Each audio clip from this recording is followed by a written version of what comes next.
Hello friends, मैं हूं अरुण और आप देखना शुरू कर चुके हैं T2 क्लासेस।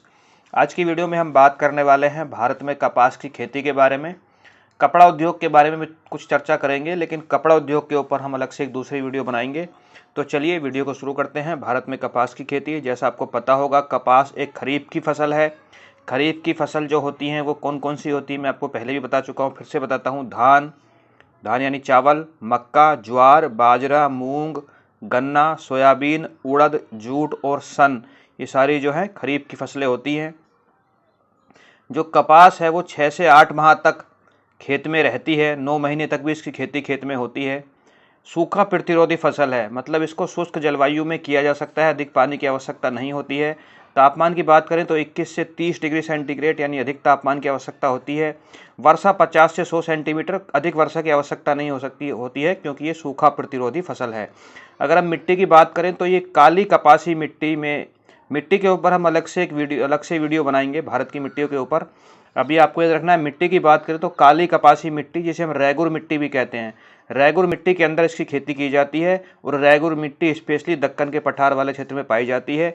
यहाँ पे आप देख सकते हैं, जहाँ जहाँ पे आपको ग्रीन कलर दिख रहा है, यहीं पे कपास की खेती होती है और यही रैगुर मिट्टी का यानी काली कपासी मिट्टी का क्षेत्र भी है। उत्पाद क्या है, कपास से क्या क्या बनता है? तो कपास से फाइबर बनता है यानी रुई बनता है, कपड़ा उद्योग में जिसका इस्तेमाल किया जाता है। कपास से तेल भी निकाला जाता है, बिनोले का तेल उसे कहते हैं। और कपास का जो बच जाता है उसको चारे के लिए इस्तेमाल भी किया जाता है, पशुओं का चारा भी कपास है। कपास की किस्में इंपॉर्टेंट हैं, पूछी जाती हैं। तो एक प्राचीन किस्म है और कुछ जो है नए जमाने किस्में हैं। तो हम पहले प्राचीन किस्म के बारे में जान लेते हैं। इसे प्राचीन कपास भी कहा जाता है या एशियाई कपास के नाम से भी जाना जाता है। प्राचीन कपास या एशियाई कपास एक ही बात है। इसकी दो किस्में हैं, गसीपियम आर्बोरियम और गासीपियम हर्बेसम। गासीपियम जो है वो कपास की किस्म से आगे लगता है, ये ट्रिक भी याद कर सकते हैं आप। गासीपियम आर्बोरियम और गासीपियम हर्बेसम, ये जो है ये प्राचीन कपास या एशियाई कपास कहलाती हैं। एक है गासीपियम हिरसुटम। गासीपियम हिरसुटम जो है ये अमेरिकी कपास कहलाती है। और मिस्र की कपास एक है गासीपियम बारबडेस। गासीपियम बारबडेस जो है ये मिस्र की कपास है। इन दोनों कपासों को जो है ये गारपेसियम हिरसुटम और गारपेसियम बारबडेस जो है ये दोनों ही नए जमाने की कपास हैं। एक बार हम फिर से रिवाइज करेंगे, ये क्वेश्चन पूछा जाता है एग्जाम में। तो किस्में जो हैं वो 4 मुख्य किस्में हैं। 2 प्राचीन किस्में या एशियाई किस्में कहलाती हैं, एशियाई कपास या प्राचीन कपास कहलाती हैं। कौन कौन सी? गासीपियम आर्बोरियम और गासीपियम हर्बेसम, ये प्राचीन किस्में हैं, एशियाई किस्में हैं।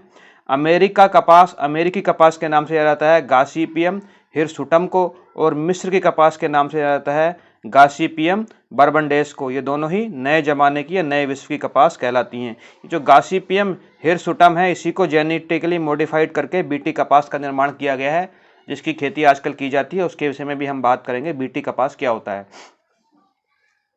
अगर उत्पादकता की दृष्टि से देखें तो भारत दूसरा सबसे बड़ा उत्पादक और तीसरा सबसे बड़ा निर्यातक है और सबसे बड़ा उपभोक्ता है। यानी कंजम्पशन के मामले में, उपभोक्ता के मामले में भारत नंबर 1 है। उत्पादन करने के मामले में, प्रोडक्शन के मामले में भारत नंबर 2 पर है। और एक्सपोर्ट यानी निर्यात के मामले में, विदेशों में जो कपास यहाँ से जाती है उसमें भारत तीसरे नंबर पे आता है। विश्व में जो प्रोडक्शन करने वाले कंट्री हैं वो सबसे बड़ा है चीन, सबसे ज़्यादा चीन में होती है। उसके बाद चीन के बाद भारत आता है दूसरे नंबर पर, फिर यूएसए, ब्राज़ील और पाकिस्तान। मैंने आपको पहले भी बताया था, जब भी आप एग्ज़ाम देने जाएंगे, जिस साल भी, उस साल आप अगर शायद आप इस वीडियो को देख रहे होंगे तो इस डाटा को आप अपडेट कर लीजिएगा, क्योंकि WTO की तरफ से डाटा आता है। हर साल प्रोडक्शन किसी देश में कम, किसी देश में ज़्यादा हो जाता है, तो ये नंबर आगे पीछे होते रहते हैं। मैं वर्तमान की बात कर रहा हूँ। विश्व में कपास का सबसे बड़ा उत्पादक चीन है, दूसरे नंबर पे भारत आता है, तीसरे नंबर पे यूएसए आता है। अगर भारत के अंदर विद इन इंडिया कौन कौन से कहाँ पर कपास पैदा होती है, तो ये ग्रीन कलर से जो आपको दिख रहा है वो कपास के क्षेत्र हैं। विशेष रूप से गुजरात में सबसे ज़्यादा कपास का प्रोडक्शन होता है। गुजरात में भारत में सबसे अधिक कपास पैदा होती है। उसके बाद महाराष्ट्र का नंबर यहाँ पे आप देख सकते हैं। तीसरे नंबर पे तेलंगाना आता है, फिर कर्नाटक है, आंध्र प्रदेश में भी कपास का प्रोडक्शन होता है, हरियाणा पंजाब वाले क्षेत्र में कपास का प्रोडक्शन होता है, मध्य प्रदेश में कपास का प्रोडक्शन होता है, राजस्थान में भी कपास का प्रोडक्शन होता है और तमिलनाडु में भी कपास का प्रोडक्शन होता है। अगर सबसे ज़्यादा प्रोडक्शन की बात करें तो भारत में सबसे ज़्यादा प्रोडक्शन जो है वो गुजरात और महाराष्ट्र के अंदर होता है। ये दोनों आपको याद रखने हैं। तो भारत में हमने कौन कौन से राज्य देखे? गुजरात, महाराष्ट्र, तेलंगाना, कर्नाटक, आंध्र प्रदेश, हरियाणा, मध्य प्रदेश, राजस्थान, पंजाब और तमिलनाडु वाले क्षेत्र में, विशेष रूप से कम वर्षा वाले क्षेत्र में जो है, और जहाँ पे कौन सी मिट्टी पाई जा रही है? काली कपासी मिट्टी या रेगुर मिट्टी पाई जा रही है, वहाँ पर विशेष रूप से कपास की खेती की जाती है। अब देखिए, कपास की जो मैंने आपको किस्में बताई उसमें एक नई किस्म है जिसका नाम है बीटी कपास। तो जानते हैं कि बीटी कपास क्या चीज़ है। तो ये जो गॉसिपियम हिरसुटम है, इसको जेनेटिकली मॉडिफाइड कर दिया गया है और एक नई किस्म बनाई गई है जिसका नाम है बीटी कपास, यानी कीट प्रतिरोधी किस्म है ये। बीटी कपास में कीट जो है वो कम लगते हैं। बीटी का मतलब क्या है? बीटी का मतलब होता है बैसिलस थुरिनिजेसिस, बैसिलस थुरिनिजेसिस यानी बीटी। बैसिलस थुरिनिजेनेसिस एक जीवाणु है, एक जीवाणु है जिसको इस कपास के बीज के अंदर, कपास के पेड़ के अंदर जेनेटिकली मॉडिफाइड कर दिया जाता है। और ये जीवाणु क्या होता है?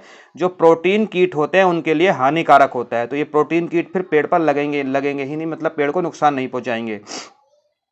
बीटी फसलें ऐसी फसलें होती हैं जो बीटी नामक जीवाणु के समान ही, जैसे मैंने बताया, जो बीटी नामक जीवाणु है वो क्या है? एक जीवाणु है, इसका नाम आप याद रखिएगा, बैसिलस थुर्नेजेनेसिस। बैसिलस थुर्नेजेनेसिस ये जीवाणु है जो प्रोटीन कीटों के लिए हानिकारक होता है। अब इसी जीवाणु से इस कपास को, गॉसिपियम हिरसुटम को जेनेटिकली मॉडिफाइड कर दिया गया। तो इस जीवाणु की तरह ही कपास की जो अब फसल होगी वो भी विषाक्त हो जाएगी और विषाक्त पदार्थ उत्पन्न करेगी, ताकि फसल से कीटों को बचाया जा सके। कम कीट लगेंगे, बेसिकली ये मुद्दा है कि कीट कम लगेंगे। और केवल बीटी कपास ही नहीं होती है, बीटी किस्म की आलू भी होते हैं और बीटी किस्म के बैंगन की भी प्रजातियां हैं। बीटी किस्म के कपास की तो है ही, आलू और बैंगन की प्रजातियां भी होती हैं।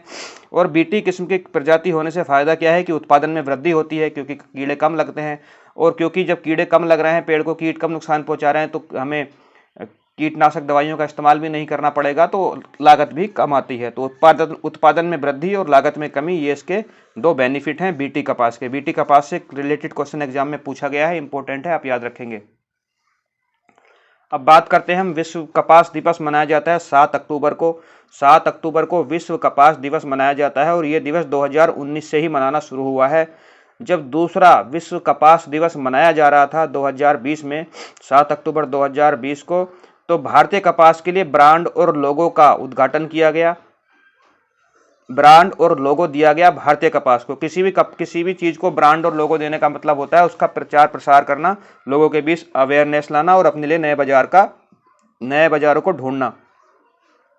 तो भारतीय कपास को कस्तूरी कॉटन के नाम से ब्रांड दिया गया है। कस्तूरी कॉटन को विश्व में, जो भारतीय कपास है उसको कस्तूरी कॉटन के नाम से ब्रांडिंग किया जा रहा है। और कस्तूरी कॉटन की जो विशेषताएं हैं जो विश्व में बताई गई हैं, ब्रांडिंग की जा रही है, सफ़ेदी, चमक, मृदुलता यानी सॉफ्टनेस, शुद्धता और भारतीयता, ये कुछ हमारे ब्रांडिंग के सूत्रधार हैं। सफ़ेदी, चमक, मृदुलता यानी सॉफ्टनेस, शुद्धता और भारतीयता, ऐसी कस्तूरी कॉटन है। कस्तूरी कॉटन को कस्तूरी कॉटन के नाम से भारतीय कपास का विश्व में ब्रांडिंग की जा रही है 7 अक्टूबर 2020 से। अच्छा, कपास के बारे में कुछ और बात करें हम, तो कपास कपड़ा उद्योग के लिए एक महत्वपूर्ण जो है पदार्थ का कच्चा माल उत्पादित करता है कपड़ा उद्योग के लिए। भारत में कपड़ा उद्योग काफ़ी, आप जानते हैं, काफ़ी फला फूला है। भारत का सबसे बड़ा फसल आधारित उद्योग है कपड़ा उद्योग। भारत का सबसे बड़ा फसल आधारित उद्योग की बात करें तो वो कपड़ा उद्योग है। दूसरे नंबर पे गन्ना उद्योग आता है, यानी चीनी उद्योग आता है। ये मैं आपको गन्ने की खेती में बता चुका हूँ। ये जो कपास है ये भी एक नकदी फसल है और कपास से रुई तैयार करी जाती है। कपास से क्या तैयार करी जाती है? रुई का इस्तेमाल होता है सूती वस्त्र उद्योग के अंदर। और इस रुई को व्यापार जगत में श्वेत स्वर्ण के नाम से जाना जाता है, यानी सफ़ेद सोना। सूती वस्त्रों का निर्माण करा जाता है इसी से, रुई से। और क्यों? क्योंकि रुई के अंदर या कॉटन के पेड़ के अंदर सेल्यूलोस होता है, उस सेल्यूलोस के कारण ही सूती वस्त्र का निर्माण किया जाता है। और सिंधु घाटी की सभ्यता के समय से ही कपास के साक्ष्य भारत में पाए गए हैं। जब अगर आप इतिहास में पढ़ा होगा तो सिंधु घाटी की सभ्यता में कपास के साक्ष्य पाए गए हैं। भारत कपास का दूसरा सबसे बड़ा उत्पादक और सबसे बड़ा उपभोक्ता है, ये बात मैं आपको यहाँ पे बता ही चुका हूँ। भारतीय कपास निगम कहाँ पे है? तो भारतीय कपास निगम यानी cotton corporation of India, CCI, ये रेगुलेट करता है क्रय, निर्यात, व्यापार और एमएसपी को, मतलब इसका खरीदारी, इसका निर्यात कैसे होगा, बिजनेस कैसे होगा, वाणिज्यीकरण कैसे होगा और न्यूनतम समर्थन मूल्य क्या रखा जाएगा, उस सब चीज़ों को रेगुलेट करता है cotton corporation of India CCI। और ये महाराष्ट्र में इसका हेडक्वार्टर है, क्योंकि महाराष्ट्र में आप देख रहे हैं कपास जो है काफ़ी अधिक मात्रा में पैदा हो रहा है। तो आपको याद रखना है, भारतीय कपास निगम cotton corporation of India CCI का हेडक्वार्टर जो है वो मुंबई महाराष्ट्र के अंदर है। कपास की खेती को लेकर किसानों में क्या समस्याएं हैं, तो कम उत्पादकता एक समस्या हो सकती है, लागत में अधिकता एक समस्या है, सिंचाई की समस्या है, तकनीकी का अभाव है, नई नई तकनीकी का इस्तेमाल नहीं हो पा रहा है, बाजार मूल्य की स्थिति कम ज़्यादा होती रहती है और जलवायु परिवर्तन तो किसी भी फसल के लिए नुकसानदायक होता ही है। तो अगर आपसे पूछा जाता है भारत में कपास की खेती के लिए क्या समस्या है, तो इन टॉपिक के इन हेडिंग्स के अंदर आप नीचे आगे लिख सकते हैं। हेडिंग्स आपको याद रखना है, कम उत्पादकता, लागत अधिक, सिंचाई की समस्या, तकनीकी अभाव, बाजार मूल्य की स्थिति और जलवायु परिवर्तन। इन्हीं हेडिंग्स को आप किसी और खेती की समस्याओं में भी ऊपर नीचे करके लिख सकते हैं, इसी टॉपिक के अंतर्गत आप लिख सकते हैं। आई होप आपको ये जानकारी, ये वीडियो पसंद आई होगी। अगर पसंद आई है तो चैनल को लाइक और सब्सक्राइब जरूर कीजिएगा। वीडियो में अभी तक बने रहने के लिए बहुत बहुत धन्यवाद।